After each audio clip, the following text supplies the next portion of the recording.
A world where each of us will be able to say with confidence, I am free.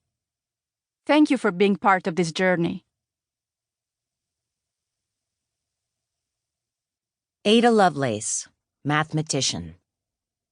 That brain of mine is something more than merely mortal, as time will show.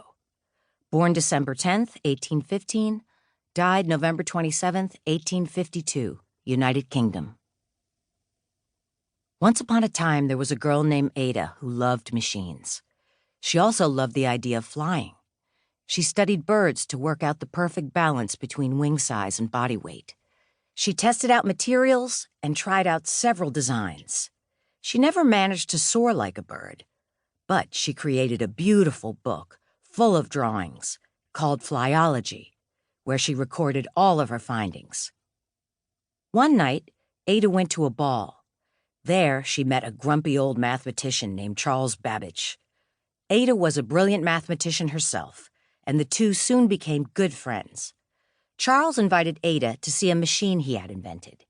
He called it the difference engine. It could automatically add and subtract numbers. No one had ever done that before. Ada was hooked. What if we built a machine that could make more complicated calculations, she said. Excited, Ada and Charles started working. The machine was huge and it required an enormous steam engine. Ada wanted to go further. What if this machine could play music and show letters as well as numbers? She was describing a computer way before modern computers were invented. Ada wrote the first computer program in history. Alec Weck, supermodel. When beauty shines from within, there can be no denying it. Born April 16, 1977, Sudan. Once upon a time, there was a girl named Alec who would stop by a mango tree to get a snack on her way home from school. In Alec's village, there was no running water nor electricity.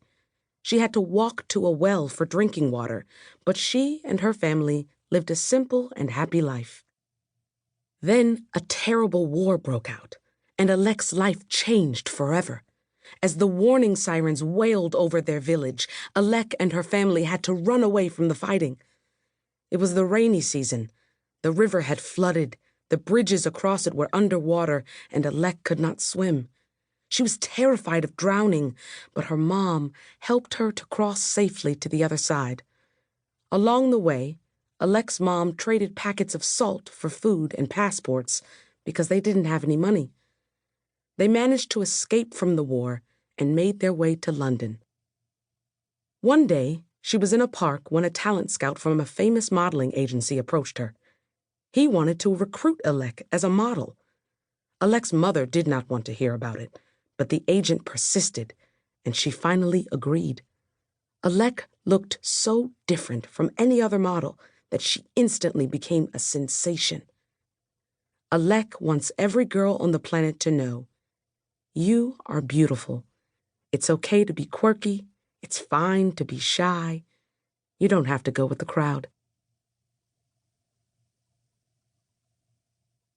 Alfonsina Strada, cyclist. Nobody can stop my bike. March 16, 1891 to September 13, 1959, Italy.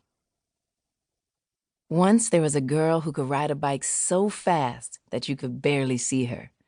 Don't go so fast, Alfonsina, her parents would scream.